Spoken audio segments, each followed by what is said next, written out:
We're live in 5, 4, 3. Hey, and welcome to Baking with Chickens. Again, I'm your host, Christina, and this is the show where I bake using eggs from my backyard chickens. This is our Sunday daytime show at 11 a.m. Pacific where I show you how to bake. Today, I'm going to show you how to make donuts, and not just any donuts, Mochi donuts. So I'm going to tell you what Mochi is. We're going to cover nerdy facts about Mochi. I'm going to tell you some cool things about chickens and show you how to make these donuts, which happen to be gluten-free and dairy-free, kind of. I ran out of an ingredient, but you can. All right, so are we ready to do this? Yeah!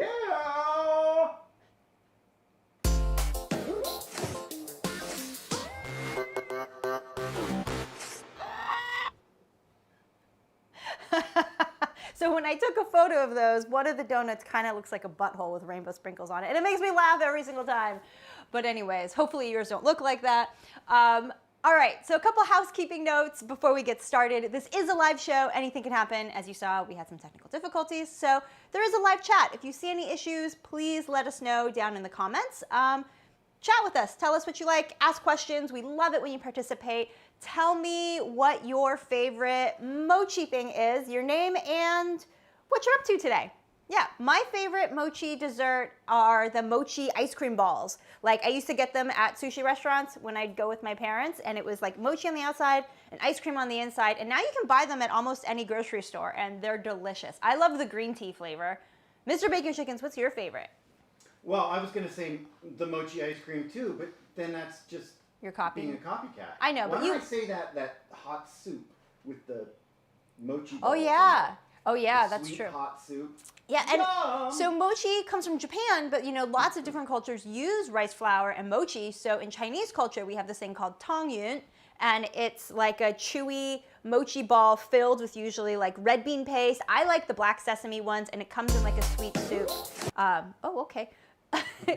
So you can also do savory ones. There's lots of cool savory things too. Casey, what's your favorite mochi snack? I've had it maybe 5 times in my life, so I don't know. You don't know? Okay. Well, Casey spent the prep for this episode trying to read up and figure out the difference between matcha and mochi. So if you don't know the difference, don't feel like you don't. Don't feel worried. We're going to tell you all about it. All right. If you're on Instagram, Mr. Bacon with Chickens is managing the comments. If you're on YouTube, we have a live chat. Jump in there. And if you want to make this recipe at home, follow along. The recipe is on my site at bakingwithchickens.com. If you go to the recipe section, you can Google search mochi, and the baked mochi donuts will pop up. You do need a donut pan to make these, but if you don't have a donut pan, that's okay. You can totally make them in like muffin or cupcake tins. It just won't be the same, but it'll still taste delicious and be just fine. Just make them. Don't worry about what pan you have or don't have. All right. Did I miss anything in housekeeping? Oh, don't forget to like and subscribe if you like watching this episode on YouTube. If you subscribe, you get notifications whenever we have a new episode. If you're watching here on YouTube Live with the behind the scenes, hey Instagram friends, sorry, I meant Instagram Live. Hello, you can see the behind the scenes and all the madness that we have. You can follow me on Instagram and get all the latest there. All right. Should we do a little shout out? Yeah, let's do some who's shout here? outs and tell me what tell me the favorite mochi desserts. Okay, we've got Marilyn. We've Hey. got Michelle. Hello. We've got Dan. We've got Hello, friends. Dan. We've got Michelle. We've got Marilyn. No, that's who's commented. Awesome. Oh, we've got the Bud Cart on Instagram. Awesome. We've got TC Nagano. Awesome. We've got Hey, Tiffany. Hens and Deli. Hello. We've got Farsi de Farm. Awesome. Mr. Baking with Chickens is not adept at Instagram, so this is very hard for him. So please be Canoe kind. Keith. Please And be Mr. kind. Baking with Chicken. All right, so let me tell you some nerdy mochi facts before we get started.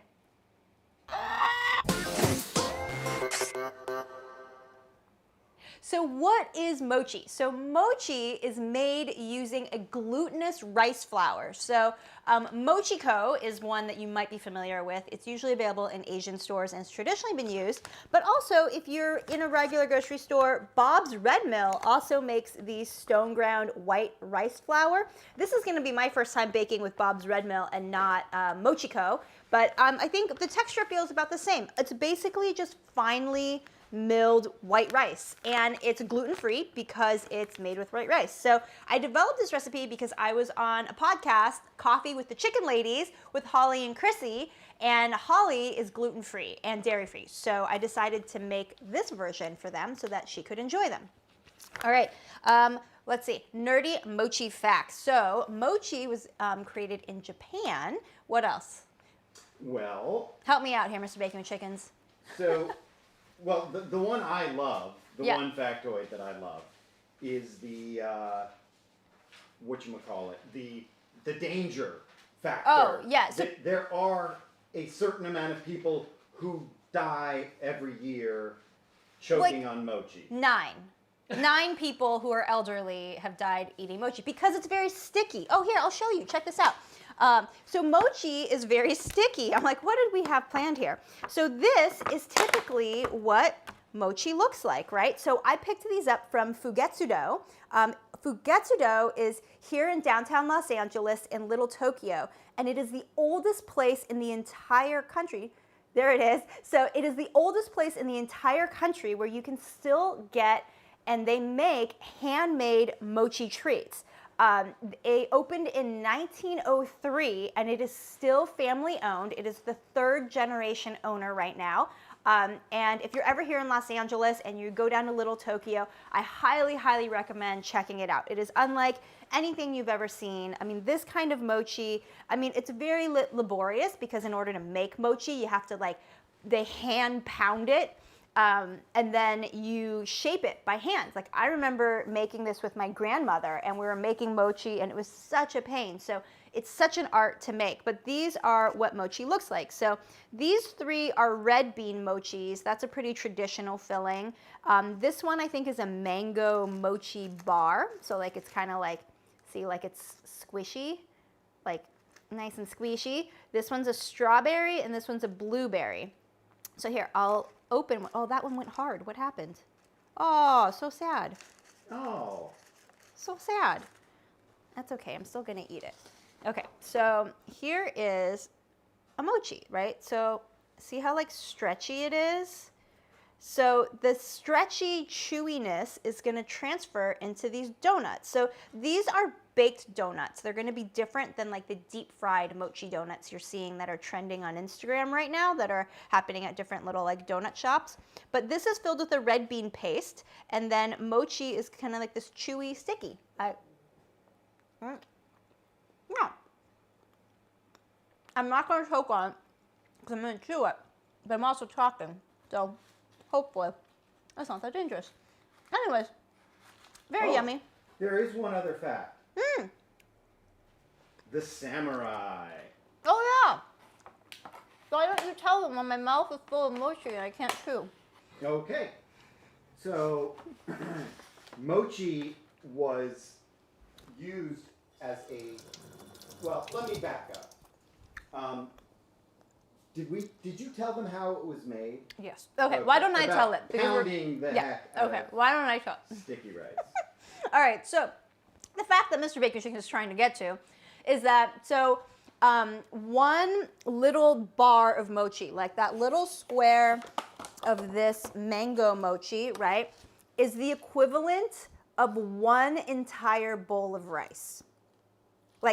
What? That's crazy. So during the samurai era, samurai would make mochi, and that's just what they would eat for their nutrition on the road because they needed something that was portable, dense, full of calories, would give them kind of the energy and food that they needed that they could carry around and they wouldn't have to eat an entire bowl of rice. Crazy, huh?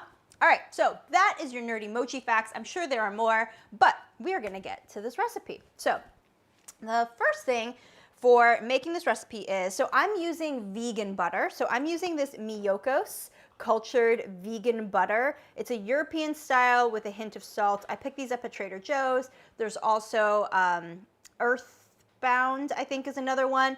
But Miyoko's was highly rated for baking. It's made with coconut oil, cultured cashew milk, organic cashews, water, sunflower oil, and sea salt. So I'm a big fan, and it works really well. It's a bit softer than butter, but it works. So I'm gonna drop this into my KitchenAid bowl stand mixer. Ooh, hey, we got a shit in my kitchen. Mm-hmm. Mr. Bacon and Chicken. There we go. All right, shit in my kitchen. This awesome glass KitchenAid stand mixer bowl. So if you have a KitchenAid, it usually comes with a metal bowl, which is, if you've seen my previous episodes, that's what I'm usually using. But we finally got this bowl because we wanted to make sure you could see inside the bowl and what was happening, because it was always really hard to get. So we purchased this extra heavy duty glass bowl, and we've been using it for a while, so I want to tell you what I think. Okay, so I think if you're a home baker and you are looking for bowls and which one to buy, this glass bowl is a pain in the butt. It's really heavy, it's hard to wash. We had to buy all new attachments. So because the bowl size is, and it's like thick, heavy glass, the whisk attachment from the metal one wouldn't fit into this. So we had to buy a whole new, an entire second set of attachments just for the glass bowl. So while I think it's really cool, I think it's really great if you are creating content or filming, or if you're a blogger and you want to be able to like video or photo inside the bowl, I think it's a good investment. However, if you're just kind of making stuff at home, I would stick with the metal bowl. Like when I'm baking and not filming or photographing, I tend to use the metal bowl because it's lighter and it's easier to use. And this is just such a beast, and I always worry about cracking it. So that is a shit in my kitchen. And if you have any questions, you can let me know.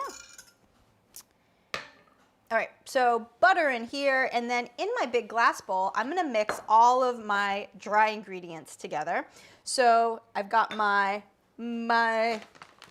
white rice flour, not Mochiko, Bob's Red Mill, but same thing. And then I have 2 cups of Mochi rice flour. Yes? Did we preheat the oven? Yes, I preheated the oven to 350 degrees. If you are baking along, If you're baking. now would be the time to Yes. preheat your oven. Yes. Okay. I'm also gonna, I'm gonna heat up this too, so that that's gonna be ready to go. Okay. So I added my rice flour into the bowl. I've also got 1 cup of light brown sugar going in.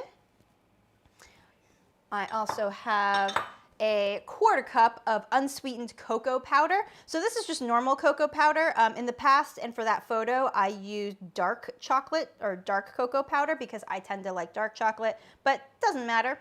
Your unsweetened cocoa powder works. And then the secret to most chocolate cakes, FYI, is instant coffee powder. So instant coffee brings out the flavor of chocolate. So I added in 2 teaspoons of instant coffee powder, or instant espresso, whatever is all good. Again, I just pick all this stuff up at Trader Joe's. We've got 2 teaspoons of baking powder. And then I have 1/2 teaspoon of coarse salt. And I'm gonna whisk it all together. And look I got a whole new rainbow a rainbow whisk. Check that out. Okay. All right, so I'm gonna. Does the rainbow whisk, is that only used when using rainbow sprinkles? No, you can use this anytime. Okay. All right, yeah. We got all these fun. Yeah, check this out. I got this together as a set on Amazon, and because we needed some new spatulas. All our old spatulas were starting to disintegrate and fall apart, and that's not good. So because plastic degrades over time, or silicone degrades. So we got this new set. I'm super psyched about it because they're so pretty and happy. All right. So I'm gonna whisk these together, try to get the lumps out, and then I'm gonna add in some rainbow sprinkles into the batter because why not? That's totally optional though, if you don't want to and you just want them as pure chocolate donuts. I just liked adding the rainbows because it was kind of a little hidden rainbow surprise inside when they're done. All right, so I'm just gonna whisk all the dry ones together and set that aside. Let Let me move this. And then here, we're gonna just add in all of the wet ingredients. So I mixed together all the dry. I'm now adding in all the wet ingredients. So now here I have 3/4 of a cup of oat milk. You can use any milk you like. You can use whole milk, you can use almond milk. I'm using oat milk because this is dairy free. Pour that in. And then here I have 7 ounces, so just under 1 cup of coconut milk. If you don't have coconut milk, you can also use heavy cream, no big deal. But coconut milk is an excellent vegan alternative to, and dairy-free alternative to whole milk. Oh look, this had some little bits. I'm gonna try to make sure we get the bits. Okay. Yes, Marilyn says Earth Balance is great for vegan bacon. Bacon or baking? Bacon. Bacon. Okay. Yeah, So, use vegan butter for making bacon. for sure. Well, there's vegan bacon that's really good too, made with mushrooms. All right, and then, and seitan, I think. All right, and then you're adding 2 eggs. So these are not vegan because I'm using eggs, but these are dairy-free. All right, so 2 eggs, in they go. We're gonna crack, remember my egg tip, you guys, when you're cracking eggs, crack them on the counter, on a flat surface, and not on the lip of your bowl. Because when you crack it on the lip of your bowl, you get the shell poking inside and a higher likelihood that it's gonna crack your yolk. Doesn't really matter when you're baking, but there it is. And then I'm gonna do a one-handed egg crack. All right, ready? Oh wait, no, I did a bad job. Okay, I need to do a 2-handed one. So the trick to a one-handed egg crack is you gotta like do it like with confidence, right? Don't, like, I kind of went a little soft. You gotta go for it. Go 1, 2, 3, go fast. There it is. Nice! Did Casey get that shot? Got it. Yeah. Nice. Hey! Nice. Emily Colville says, hello, BWC. Hey, Emily. Hi, Emily. Thanks for joining us on this beautiful Sunday. Michelle's favorite mochi is strawberry mochi ice cream balls. Oh, those are really good. All right, I'm gonna give these wet, ooh, I forgot the vanilla, 1 teaspoon of vanilla extract. Okay, let me put that in. And then give me 1 second while we run the KitchenAid to mix this all together. All right. And then maybe if Mr. Baking with Chickens wants to yell over the sound, he can tell us what else other people's favorite mochi treats are. Okay. I don't know if people can hear me. No. There's no way.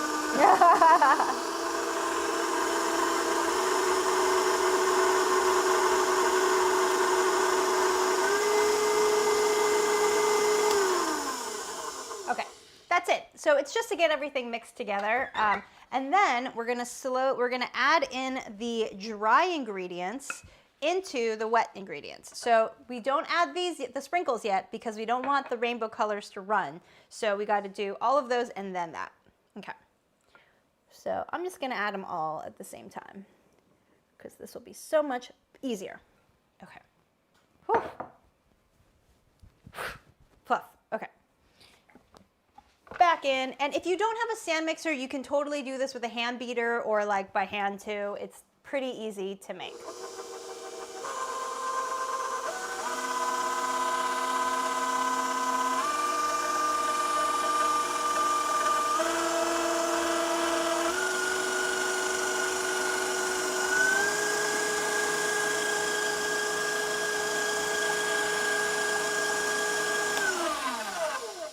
All right. That's it. So I'm going to do the rest by hand because I need to smash out some lumps. That sounded wrong. Smash out some lumps. We'll use that. So the cool thing with these donuts are, okay, so if you're wondering, what is the difference between regular baked donuts and mochi donuts? Like, why would you go through all the trouble if you're not gluten-free to make these mochi donuts? Well, mochi, like the rice flour, gives these donuts like, It's kind of got like a bouncy, chewy texture is the best way I can describe it. It's not going to be like super chewy like the mochi I showed you from Fugetsu-Do, because those aren't really, like, those are heated, but it's not cooked and baked in this way, right? Like these, like, it's gonna be like a cake, but it's gonna have like a kind of a chewy consistency to it. So it's gonna be crispy a little crispy on the outside, and then on the inside, it's gonna be like that chewy texture. I really like it. I think they're really good. There's like a trend right now going around. You can find these like cool mochi donut shops, and they do fried mochi donuts, like those deep, like a traditional deep fried one. I don't feel like deep frying donuts, so I'm using my Wilton donut pans in order to make these. Okay, so I'm just going in here and smoothing out any lumps. What? Center. Oh, what's going on here? Okay.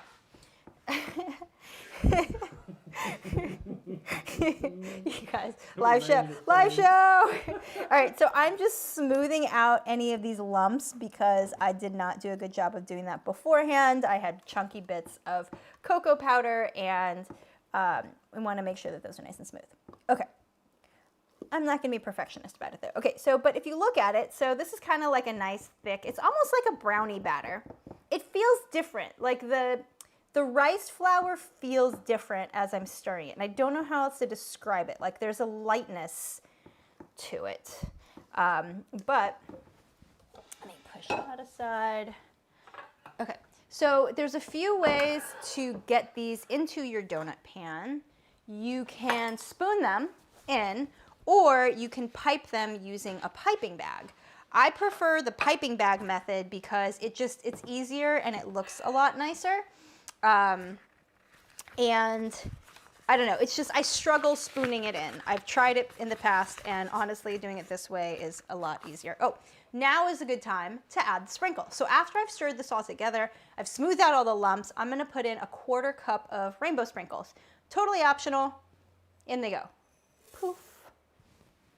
Because hey, you know what? It's also, Pride is also kicking off. Pride is generally June, all of summer, and why not add a little bit of rainbows into your life? Because love is love. I'll probably do a Pride bake at some point in the next month or so. I don't know what I'm making yet, but if you guys have any ideas, let me know if you've got some Pride bake ideas or things that you like and you see.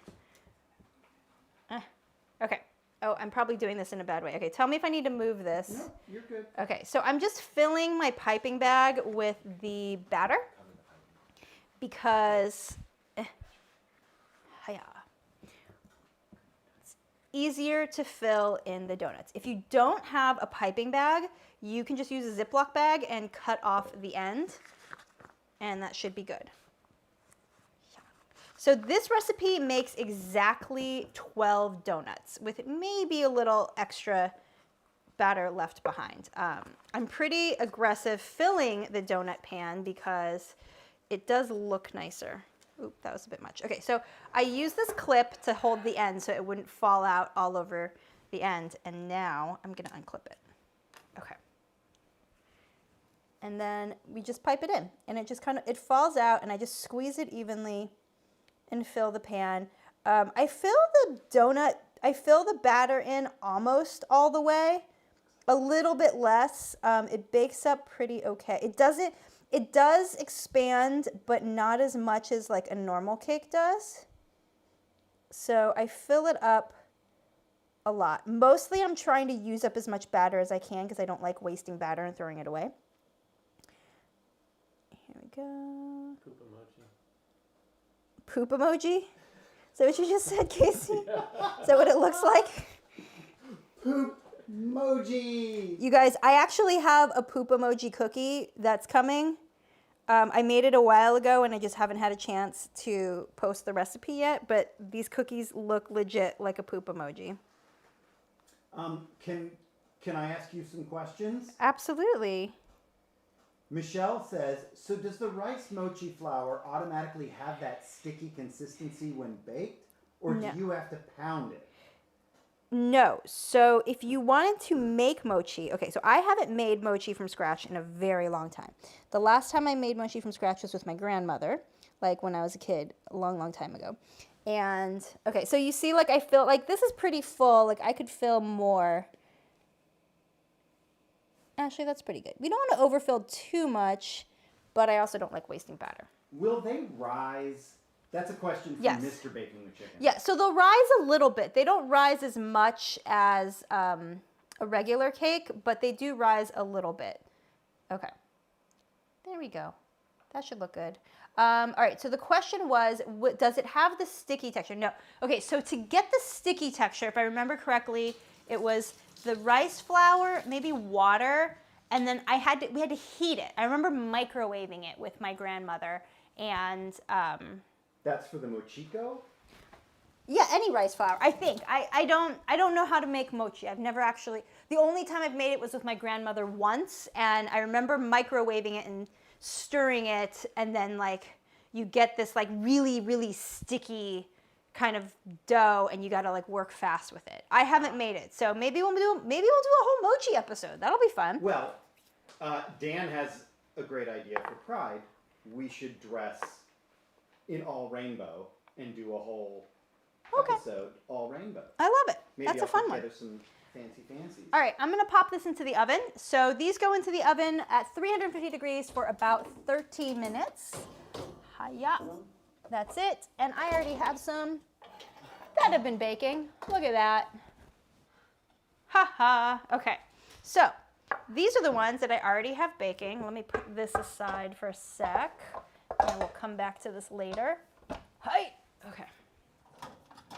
So these are not hot, obviously, but if they were hot, you would use some pans. Okay, so how to flip your donuts out of the pan. So as soon as these are done baking, I'm gonna put 30 minutes so I don't forget. Hold please. Okay. Yeah, why don't we... All right, so as soon as these are ready and done out of the oven, you'll know that they're done is because you'll push them like this, and they'll spring back. They'll be a little bit springy, and that's how you'll know that they're done. You don't want to overbake the donuts, because if you overbake them, they're gonna be hard and they won't have that like chewy bounciness. So as soon as they're done out of the oven, take them out, get your baking rack, and then flip them. So just go, this is what I do. And then you shake them a bit, and there you go. So you have donuts. Okay, so you're gonna let them cool all the way before you make the glaze. So I'm gonna prep for the glaze while we show you a nerdy chicken fact. Hey, I'm up here at the chicken coop with my favorite jerk-faced teenage rooster, and look at this t-shirt I'm wearing. It is from Three Birds in the Hands fan art that she drew of dude that I ordered on her shop. So check her out. But I wanted to tell you some really cool facts about chickens. So did you know that chickens actually have 3 eyelids? Yeah, weird, right? They also have telescopic vision, and they can see colors like you can't see. So let's talk about those 3 eyelids. Hey. So chickens have 3 eyelids, a top eyelid, a bottom eyelid, and one that goes side to side. And the purpose of that is to keep out like dust and dirt and debris, because chickens don't have fingers or hands that they can use to clean their eyes, right? Only like their little, hey, don't bite my tit. I know you want to. Oh, busted. So that 3rd eyelid is called a nictitating membrane, and it kind of goes side to side-ish to kind of like a car window that keeps it clean, right? And so humans also have it, but we don't have a 3rd one anymore. It's that kind of clear thing on the side. Also, other animals have it as well. Cats also have one, but they don't go side to side anymore. Cool, huh? Also, chickens have telescopic vision. So if you're wondering, how does a chicken zero in on that bug or that piece of food? Well, they have that telescopic vision that zeroes in on something close in front of them or something high in the sky like a predator so that they can see it. They also have the ability for vivid colors. So chickens can see more colors than humans. They actually see more in ultraviolet light. So if you want to see what that actually looks like and how chickens view the world in color, check out this really cool documentary on Netflix with David Attenborough called Life in Color. They actually got some cameras that you can see how birds and chickens can see a different spectrum of light so that their feather patterns helps them identify each other even though we can't see it from the human eye. So that is your nerdy chicken fact of the day. Cool, huh? Right, dude? Right? Don't bite me. I could add to that. Yeah. If I will. Yeah. The cool thing also about those eyelids, if you saw them, they're transparent, so the chickens can actually see through them. So they also act as a protective shield, so the chickens are never without their sight. And the other interesting thing is, they have 300-degree vision, maybe even a little bit more, which means they can see a huge amount of area around them. And they can operate their eyeballs individually. So that comes into play with the telescopic vision, which is also kind of binocular vision. It allows them to focus on something super close up, like a tiny bug that they want to eat, while also being, seeing a predator like a hawk way in the distance. They can see both things in focus at the same time. That's wild. Amazing. Chickens are so cool, huh?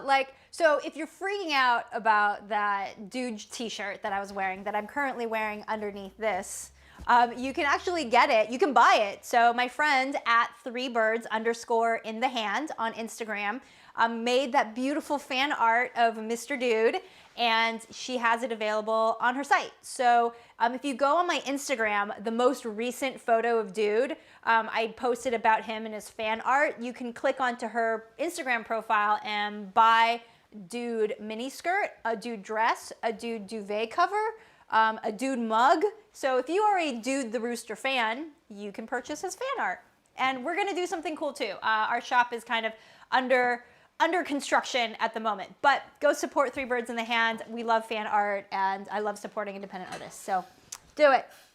Okay. What about the collab? Yeah, it's a little late. So we're working on a collab. Yeah, we're working on a collab, and it's trapped in the UK right now, with delayed shipping because they ran out of rainbow hologram, and we felt that it would be worth the wait for rainbow hologram, because it's rainbow hologram. So it's coming. It's a little bit delayed, but it's coming. Okay, so the question. yes. Well, it's a statement. Yes. Chickens are ambidextrous. Ambidextrous. But you win. That took me a second. Oh. Should we catch up on comments or wait? I'm gonna make the glaze, but we're in the midst of the heat of it. Yeah, we need to do this. Okay, so let me do this, and while I'm stirring, we can catch up. Center. What? You want center? Center. But I need this too. So we gotta go. Okay. So here we'll go like this. All right. So I've got some hot milk. I've got 2 cups, or actually I ran out of powdered sugar. So it's supposed to be 2 cups of powdered sugar into a bowl. And then I've got some hot milk, hot oat milk, because that's what we're using. I'm gonna pour some of the oat milk, not all of the oat milk. I'm gonna save some of it. And we're gonna add a pinch of salt and whisk it together. I might end up, let's see how this goes. I might end up adding more. All right, so it's a little bit runny. And then agave. So this is the same glaze recipe for my black and white cookie recipe. So I like the way that it's kind of chewy. It made sense for these donuts.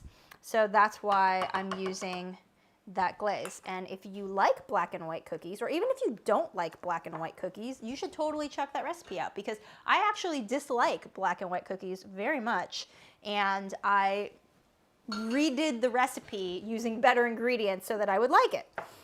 Okay. And the agave is a substitute for the corn syrup. So a lot of the recipes I found for that type of glaze uses corn syrup, and I didn't like corn syrup. So I found that agave is actually a great substitute. Okay, so we're whisking this together. So you see this has this crazy glaze. And then I'm basically gonna take this and put it into my melted chocolate. So here I have 70 grams, or the equivalent of how much chocolate?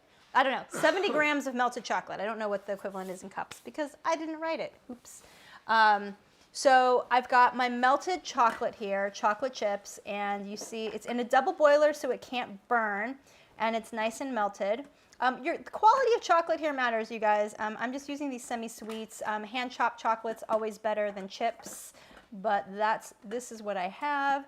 So you want to like get it so that it's nice and smooth.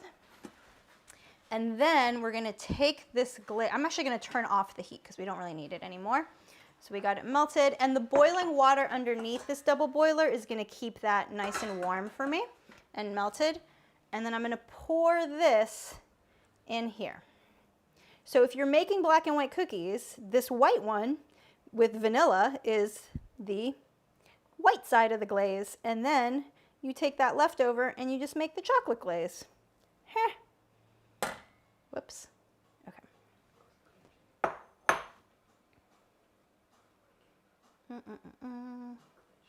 And then now I have my, how much? 2 tablespoons of cocoa powder.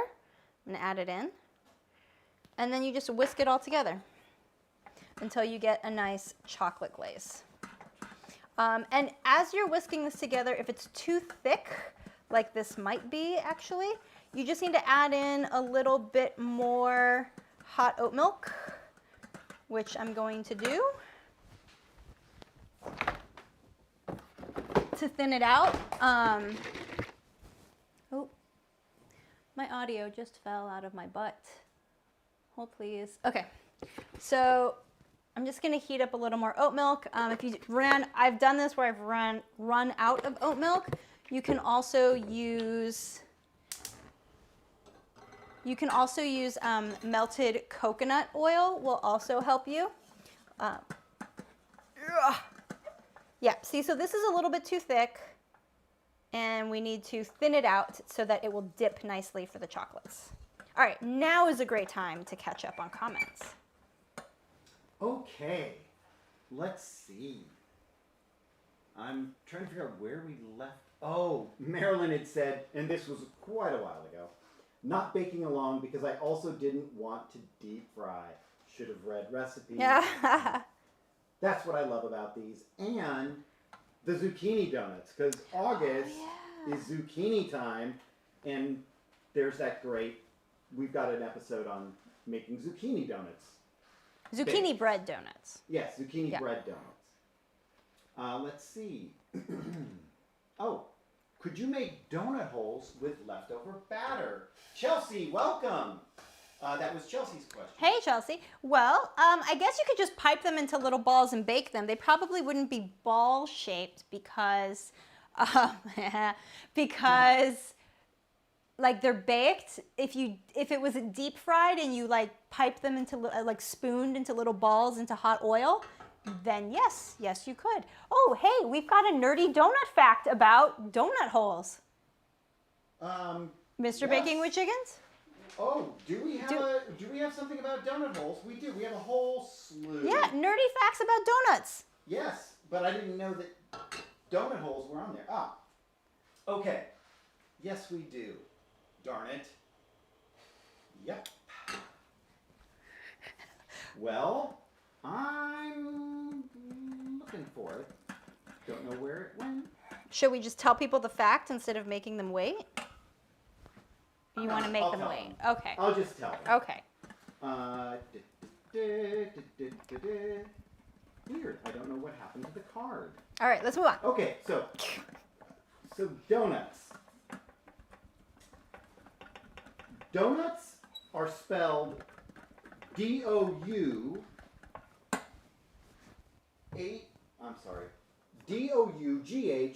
and U-T. They're also spelled D-O-N-U-T-S. The technical proper way to do it is the D-O-U-G-H-N-U-T-S. Wow, you've lost me already. All right, Yeah, let's go to the donut. I'm doing like 5 Yeah. things at once here. I was following. Yeah, yeah. Wait. So donuts used to just be donut holes, right? They didn't actually make them with the holes in it until much later because they found that the donuts baked more evenly and thoroughly when there was a hole in the middle. But the donut, something about nuns and donuts in your donut Wait, facts. I was getting there. Okay. I was getting there. Okay. Now, per capita, Canada has more donut shops than any other country. Also, do you know where the nut in donuts came from?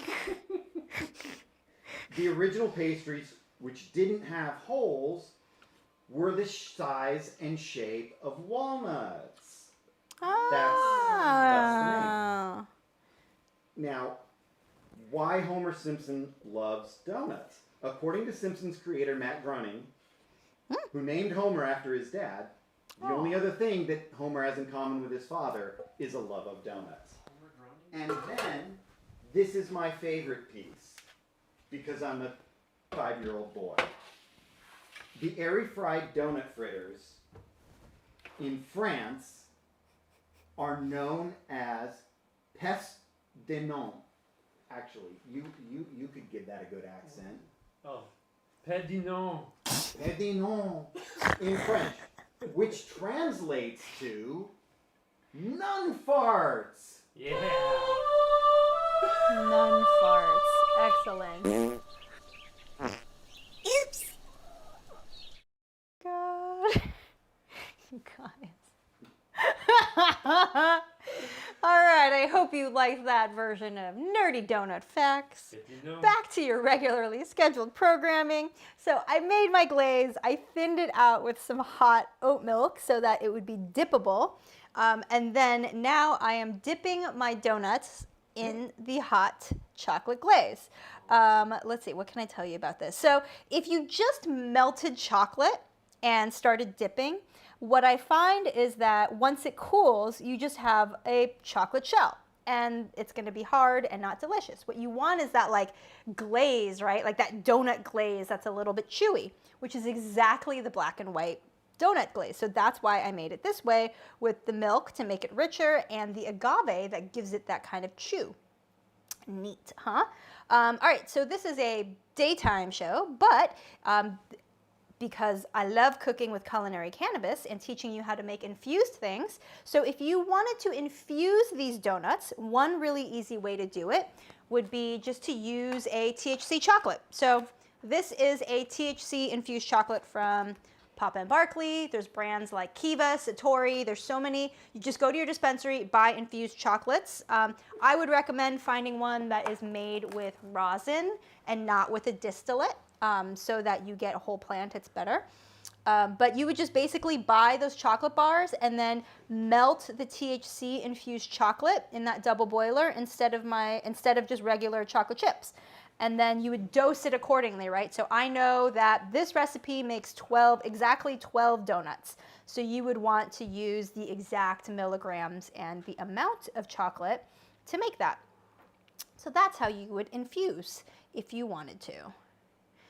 Next week will be a Baked with Chickens episode, all about infusing with cannabis. I mean, it's pretty easy, you know, like the butter, like if you wanted to make these even more potent, you could infuse that vegan butter or coconut oil. Okay. Ooh, I might have waited too long. Oh no. Okay, so you can leave them like this. They're really beautiful as is. If you want to give it a little extra zhuzh, sprinkle it with some rainbow sprinkles. Ah, no, I waited too long. Okay, so these dry really fast. So they dry really fast and then sprinkles don't stick to them. So you kind of got to work fast, and I did not because I was talking. Okay. There you go. Somewhat sprinkly. Somewhat sprinkled. Okay. Ta-da! Now we've got mochi donuts. I'm gonna Okay. warm that up. And then you can also heat this up. So if like I have extra left over, I'm gonna dip the others. You can just keep that double boiler, put it in there and warm it up again and it will be just fine. How So, about you want to Mochi catch up? donuts. Let's catch up on comments. Yes. Let's see. I got this. Okay. Hey, and I can make the other batches while we're all talking. Oh my gosh, Marilyn says the dude crow set off my rooster. Oh my gosh, that's awesome. Let's see. So Marilyn has a hilarious, beautiful rooster named Falco, who just has the most beautiful, striking eyes. He's so cute. And he's nice to people, unlike Dude, who's a dick. Dan says, OMG, dude mugs? Sold. You can buy a Dude mug, you can buy Dude shirt, you can buy anything your heart, Dude shower curtain. Oh, yeah. Oh, Emily says, I want your mom's version of dude. My mom's, oh, the Chinese paint, I'm working on it. Yeah, that is super cool. Michelle says, so that chicken eyesight thing is making me rethink the whole bird brain insult. They seem smarter than I give them credit for. Totally. Has anybody seen that Netflix show, the David Attenborough Life in Color show? It's wild. So like they actually went and they got some special cameras to be able to sense ultraviolet light so that you can see exactly the same colors that birds see and how like their feather patterns stand out from their vision. So we look at a bird and we're like, oh, they all look the same because it's this pattern and this pattern, but there's these subtle variations that you can only see if you're a bird. And we'll have some other pretty amazing chicken nerd facts that also relate to their intelligence. It's mind-blowing, but we're going to be sprinkling those through episodes. Dan asks a question. Miss BWC, can you use your KitchenAid whisk cleaner for the hand whisk? Can I use it for You the remember the little... Oh, yeah. I'm sure you can. Yes. Of course. That would be an affirmative. Of course. Marilyn says, great nun hat. Michelle is emoji cry of, Happiness and happy pure joy. tears. Yeah. Happy tears And of she donut. says, okay, that nun chicken fart clip was worth the price of admission. You know what? Because I spent so much time, we're going to do it again.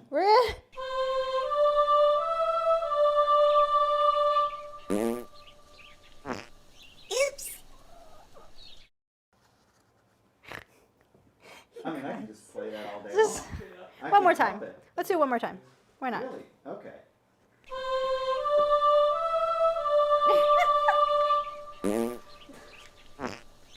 Oh my goodness. Yeah, I don't know what to say. I just can't help myself. Oh my goodness. All right. Well, that is another episode of Baking with Chicken. We've got to eat them. We've got to eat them. You're right. Oh my God. I'm And such a before dork. we eat them, let's crack one open Yes. so we can really see the texture. Okay. Because that, to me, is what was also really amazing That about these donuts. Is a great that suggestion. chewiness, and yet there's like a little crisp on the outside. Not like I- a typical donut. Always forget this part. I'm such a dork. All right. So let's pull out some plates. Ugh. I'm gonna go this way. Casey, donut for you. Okay, twist my arm. Mr. Bakey with Chickens, donut for you. Ooh. I'm gonna go in tight when you break I'm it on an all gluten diet. Everything Yeah. has to have Yeah. gluten. Okay. So let's crack this open. I mean, I should technically let this harden, like the glaze harden a little bit more before opening it, but that's okay. Hot glaze in the city is still delicious. Okay. So you see it's got this chewiness. So that's what it looks like on the inside. So it's kind of got like you're gonna bite it and it's gonna have like a little bit of a hard, when you eat it fresh, it'll have more of a crunch. I prepped these earlier so they're not as much, but the outside should kind of have like a little harder shell, and then the center is gonna be soft and chewy.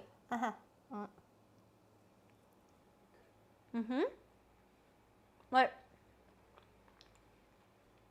it's like if haichu was a baked good. If haichu was a donut, a chocolate donut, that's what it would be like. It's got a spring and like a, I don't know, how would you describe it? Spongy. Spongy, but not like soft spongy, chewy spongy. Right?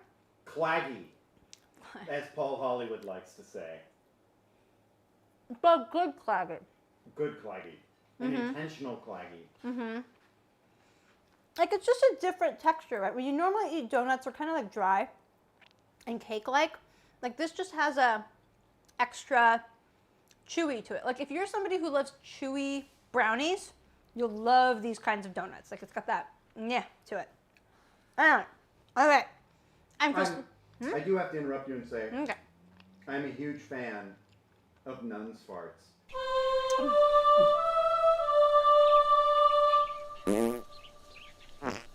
Oops. I can't help All right. it. On that note, if there are no other comments, thank you so much for watching another episode of Baking with Chickens on this very lovely, happy Sunday. This is Chocolate Mochi Donuts. I'm your host, Christina. Dawson's behind the camera. Casey's on camera too. And you guys are all wonderful and fabulous. Have a beautiful Sunday and wonderful week. Bok, bok, bake, beaches.